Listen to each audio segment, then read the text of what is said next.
wala naman pong debate na kailangan talagang hanggat maaari ay sapat ang pondo ng PhilHealth para mapaglingkuran ang ating mga kababayan, lalong-lalo na po yung nasa panig ng kahirapan.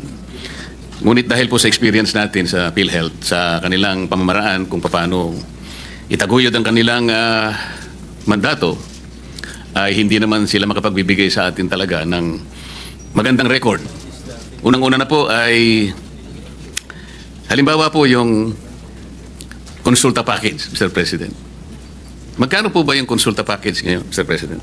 Mr. President, itong konsulta package, yung maganda tinanong nyo, pinalta na po nila yung pangalan, naging Yakap Caravan na.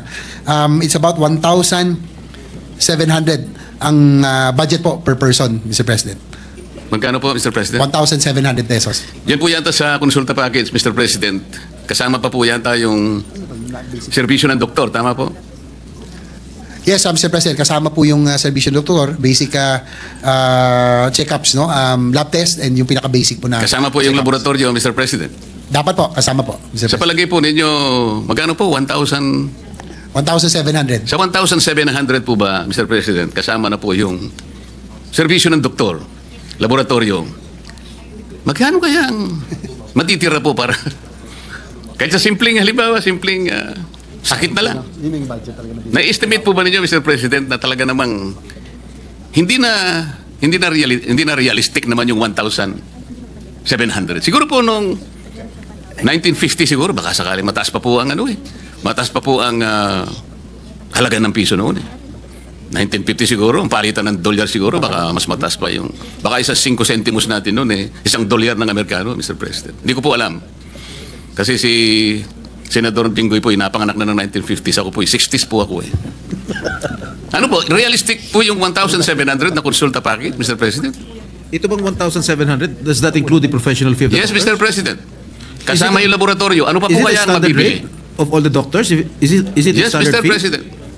Kaya po, okay lang po yung masapatan po talaga. How did they derive on that figure? Baka masasagot po ng inyong butihing kapatid, Mr. President. Yes, Mr. President, sa totoo lang po na medyo titignan nyo 1,700 for the basic check-ups and lab test, including doctors, para pong ulo pa. Pero tinaas na po natin to tinaas na po ito na nung una po ay 1,200. So ngayon po ay 1,700. Pero sana nga po ay inaano natin ng PhilHealth na aside from the case rates at iba pa, na magtaas po sila para naman maging mas maging katotohanan. Tama po kayo. I agree with you na hindi na ho realistic. Pero kahit pa paano, this is the budget that was given to all Do you have any breakdown of it?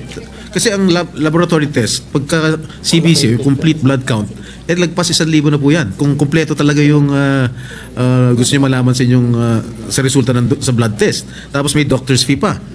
I don't think that is sufficient enough. In 1,700 is sufficient enough. Yan na po That's ang my aking take. tinatanong, Mr. President, kung sino po ang kumuwenta nito. Kung ang kumuwenta po nito ay taga dito sa ating bansa o baka naman po sa ibang bansa po na ibang klaseng salapi ang kanilang ginamit. Kaya nakakapagtaka po, pag pinag-uusapan po natin ng isang napakamahalagang pasilidad na talagang magiging sandigan po ng ating mga kababayan sa panahon ng kanilang karamdaman. Pero kung 1,700 po, alam po nyo, yung akin pong bunsong anak, meron pong isang simpleng alaga na aso. Alam po ba ninyo kung magkano po ang nagagastan niya yung parang paliguan? Kasi po may shampoo pa po yata ang importante na yung meron tagagupit po ng kanyang pati kuko po ginugupit at nagkaroon po ng Grooming. yung 1,700 po para sa aso hindi pa po Sapat. Hindi pa po sapat Ito pinag-uusapan po natin, Mr. President, Your Honor. Tao po mga tao po ito. Kaya po, hindi po magiging maganda kahit na po pag-usapan natin ang napakagandang pinaka-noblest na objective po ng PhilHealth. Kapag ka itong ganitong klaseng mga pamamaraan ay hindi po nila talaga babalikatin, para lang po tayong nagpapatintero dito, Mr. President. Tingnan po ninyo, Mr. President. Based on PhilHealth's latest data, while 102 million Filipinos have registered with PhilHealth, only 27.8 million or 24% are enrolled with Konsulta. So, naka-enroll po sa Konsulta. Ilan percent po? 24% lang po ang naka-enroll out of 102 million registrants. Kahit na po naka-register, kung 1,700 lamang po ang package, Baka po sa daga, pwede po ito, Mr. Hindi, President. gusto ko lang po malaman kung kanino po galing yung 1,700 pesos per package. Kung PhilHealth ba? Sino ba? Kaya po nung tinanong ko po, Mr. President, ang sagot po ay 1,700, sinagot po ng ating... Yeah, where did that figure come from? Siguro, Yes, Mr. President, actually nagpapasalamat ako kay Senator Marcoleta for pointing this out. Talagang kung titingnan nyo, parang kulang na kulang talaga, no? Realistically. Pero yun nga po ang nilalaban ho natin sa PhilHealth ngayon. Hopefully with this new administration under Dr. Mercado, na maiba naman ang magiging direksyon ng PhilHealth. Dati po kasi nung panahon ni Manuel Ledesma, parang yung pagtrato niya sa PhilHealth, para pong ginawang private corporation.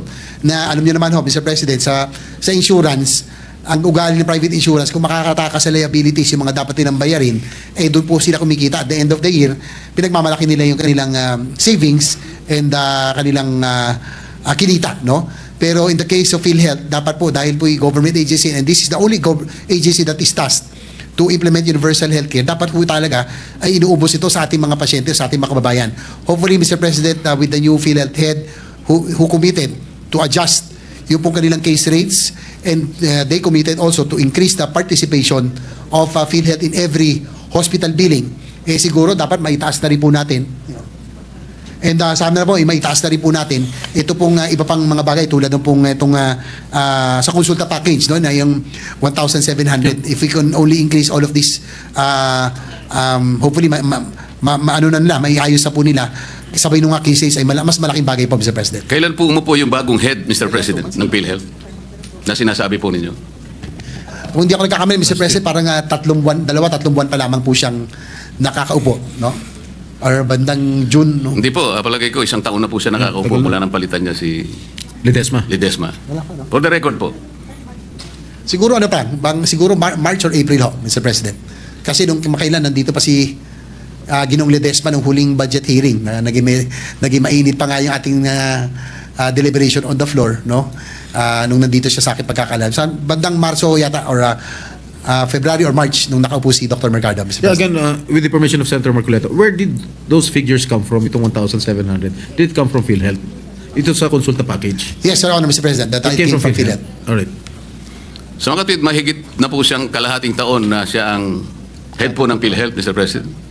Tama po, Mr. President. Halos kalahating taon na pala. Kasi po, sa tala po, ito po, babasahin ko. First patient encounter, health advocates estimate that only 1% of the total population actually availed of consulta benefits. 1% pa lamang po, Mr. President, ang nakabenepisyo na po sa, ewan ko po kung paano na benefit sa 1,700. Pero 1% lang po, Mr. President. So kung 1%, ilan po yung pasyente na yun? O isa 115 million po tayo. 100,000 lang po siguro ang na-benefit. O baka hindi, mahina po tayo. Out of the 100 million, you mentioned earlier, 24% lang yung nag-avail ng konsulta package. 100,000. Ganun po ang kaawa-awang kalagayan ng PhilHealth. Tayo pong lahat gustong sumuporta eh. Kung kinakailangan pong lahat na po ng kayamanan ng Pilipinas, ibigay na po natin sa PhilHealth. Ngunit kailangan po namang ito ay talagang ayusin. Para sa ganon, yung perang ibibigay, pagtitiwala sa kanila, mapakinabangan po ng nangangailangan.